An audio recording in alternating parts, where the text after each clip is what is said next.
As I looked upon him, I understood not only the fears and dislike of his manager, but also the execrations which so many business rivals have headed upon his head.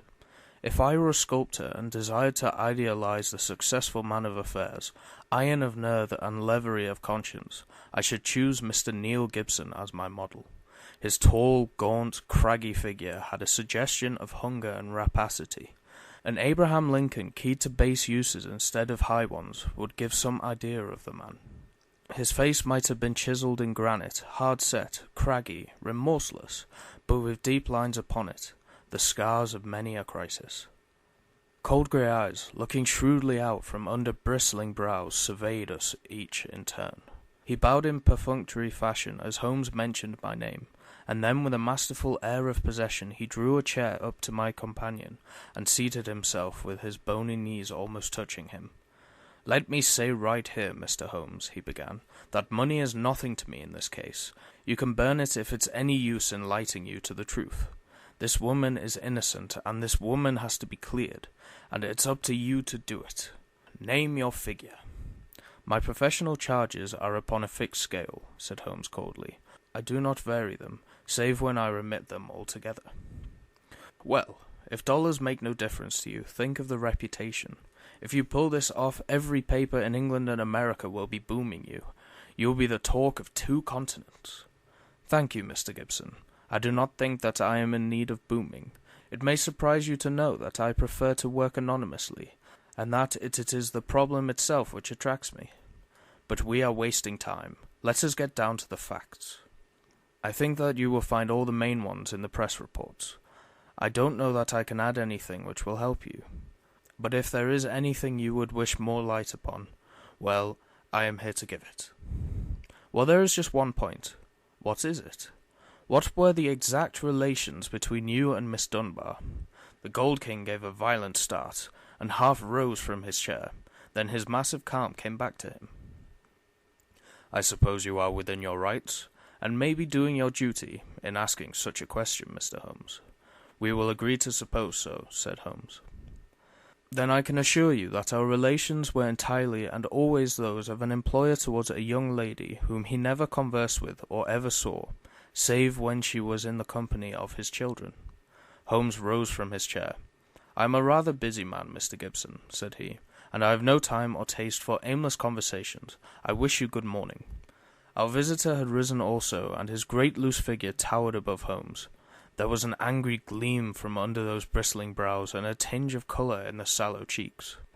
"What the devil do you mean by this, Mr. Holmes? Do you dismiss my case?"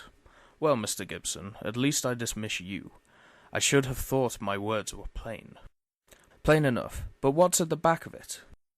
Raising the price on me, or afraid to tackle it, or what? I've a right to a plain answer." "Well, perhaps you have," said Holmes. "I'll give you one. The case is quite sufficiently complicated to start with, without the further difficulty of false information." "Meaning that I lie?" "Well, I was trying to express it as delicately as I could, but if you insist upon the word, I will not contradict you." I sprang to my feet, for the expression upon the millionaire's face was fiendish in its intensity, and he had raised his great knotted fist. Holmes smiled languidly, and reached his hand out for his pipe. "Don't be noisy, Mr. Gibson. I find that after breakfast even the smallest argument is unsettling. I suggest that a stroll in the morning air and a little quiet thought will be greatly to your advantage." With an effort the Gold King mastered his fury. I could not but admire him, for by a supreme self-command he had turned in a minute from a hot flame of anger to a frigid and contemptuous indifference. "Well, it's your choice. I guess you know how to run your own business. I can't make you touch the case against your will. You've done yourself no good this morning, Mr. Holmes, for I have broken stronger men than you. No man ever crossed me and was the better for it." "So many have said so, and yet here I am," said Holmes, smiling. "Well, good morning, Mr. Gibson. You have a good deal yet to learn."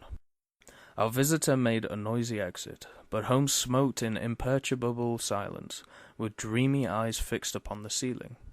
"Any views, Watson?" he asked at last.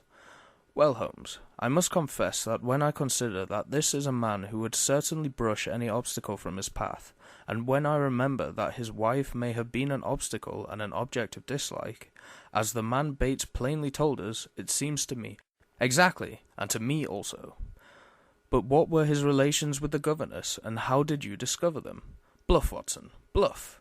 When I consider the passionate, unconventional, unbusinesslike tone of his letter, and contrasted it with his self-contained manner and appearance, pretty clear that there was some deep emotion which centred upon the accused woman rather than upon the victim. We've got to understand the exact relations of those three people if we are to reach the truth. You saw the frontal attack which I made upon him, and how imperturbably he received it. Then I bluffed him by giving him the impression that I was absolutely certain, when in reality I was only suspicious. Perhaps he will come back. He is sure to come back. He must come back. He can't leave it where it is. Ha! Isn't that a ring? Yes, there is his footstep. Well, Mr. Gibson, I was just saying to Dr. Watson that you were somewhat overdue. The Gold King had re-entered the room in a more chastened mood than he had left it. His wounded pride still showed in his resentful eyes, but his common sense had shown him that he must yield if he would attain his end. I've been thinking it over, Mr. Holmes, and I feel that I have been hasty in taking your remarks amiss. You are justified in getting down to the facts, whatever they may be, and I think the more of you for it. I can assure you, however, that the relations between Miss Dunbar and me don't really touch this case. That is for me to decide, is it not? Yes, I guess that is so. You're like a surgeon who wants every symptom before he can give his diagnosis. Exactly, that expresses it. And it is only a patient who has an object in deceiving his surgeon who would conceal the facts of this case. That may be so, but will you admit, Mr. Holmes, that most men would shy off a bit when they are asked point-blank what their relations with a woman may be? If there is really some serious feeling in that case. I guess most men have a little private reserve of their own, in some corner of their soul where they don't welcome intruders, and you burst suddenly into it. But the object excuses you, since it was to try and save her. Well, the stakes are down and the reserve open, and you can explore where you will. What is it you want? The truth. The Gold King paused for a moment, as one who marshals his thoughts. His grim, deep-lined face had become even sadder and more grave. I can give it to you in a very few words, Mr. Holmes, said he at last. There are some things that are painful as well as difficult to say, so I won't go deeper than is needful. I met my wife when I was gold hunting in Brazil. Maria Pinto was the daughter of a government official at Manaus, and she was very beautiful. I was young and ardent in those days, but even now, as I look back with colder blood and more critical eye, I can see that she was rare and wonderful in her beauty. It was a deep, rich nature, too, passionate, whole-hearted, tropical, ill-balanced, very different from the American woman whom I had known. Well, to make a long story short, I loved her, and I married her. It was only when the romance had passed, and it lingered for years, that I realized that we had nothing, absolutely nothing, in common. My love faded. If hers had faded also, it might have been easier. But you know the wonderful way of women. Do what I might, nothing could turn her from me. If I have been harsh to her, even brutal as some have said, it has been because I knew if I could kill her love, or if it turned to hate, it would be easier for both of us. But nothing changed her. She adored me in those English woods, as she adored me 20 years ago on the banks of the Amazon. Do what I might, she was devoted as ever. Then came Miss Grace Dunbar. She answered our advertisement and became governess to our 2 children. Perhaps you have seen her portrait in the papers. The whole world has proclaimed that she also is a beautiful woman. Now I make no pretence to be more moral than my neighbours, and I will admit to you that I could not live under the same roof with such a woman and in daily contact with her, without feeling a passionate regard for her. Do you blame me, Mr. Holmes? I do not blame you for feeling it. I should blame you if you expressed it, since this young lady was in a sense under your protection. Well, maybe so, said the millionaire, though for a moment the reproof had brought the old angry gleam into his eye. I'm not pretending to be any other than I am. I guess all my life I've been a man that reached out his hand for what he wanted, and I never wanted anything more than love and possession of that woman. I told her so. "Oh, you did you?" Holmes could look very formidable when he was moved. "I said to her that if I could marry her I would, but that it was out of my power. I said that money was no object, and that all I could do to make her happy and comfortable would be done." "Very generous, I am sure," said Holmes with a sneer. "See here, Mr. Holmes, I came to you on a question of evidence, not on a question of morals. I'm not asking for your criticism." "It is only for the lady's sake that I touch your case at all," said Holmes sternly. "I don't know that anything she is accused of is really worse than what you have yourself admitted, that you have tried to ruin a defenseless girl who is under your roof.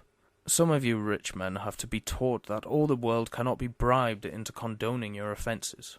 To my surprise, the Goldting took the reproof with equanimity. "That's how I feel myself about it now. I thank God that my plans did not work out as I intended.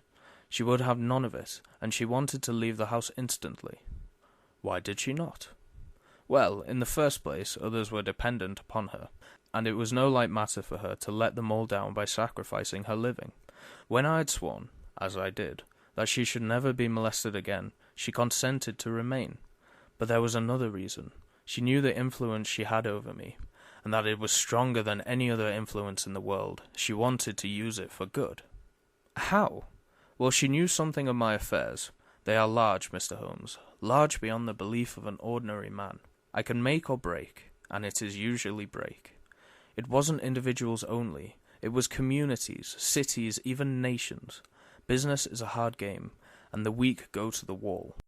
I played the game for all it was worth. I never squealed myself, and I never cared if the other fellow squealed. But she saw it different. I guess she was right. She believed and said that a fortune for one man, that was more than he needed, should not be built on 10,000 ruined men who were left without the means of life. That was how she saw it, and I guess she could see past the dollars to something that was more lasting. She found that I listened to what she said, and she believed she was serving the world by influencing my actions. So she stayed, and then this came along." The Gold King paused for a minute or more, his head sunk into his hands, lost in deep thought. "It's very black against her, I can't deny that. And women led an inward life and may do things beyond the judgment of a man. At first I was so rattled and taken aback that I was ready to think she had been led away in some extraordinary fashion that was clean against her usual nature. One explanation came into my head. I give it to you, Mr. Holmes, for what it is worth. There is no doubt that my wife was bitterly jealous. There is a soul jealousy that can be as frantic as any body jealousy, and though my wife had no cause, and I think she understood this, for the latter, she was aware that this English girl exerted an influence upon my mind and my acts that she herself never had.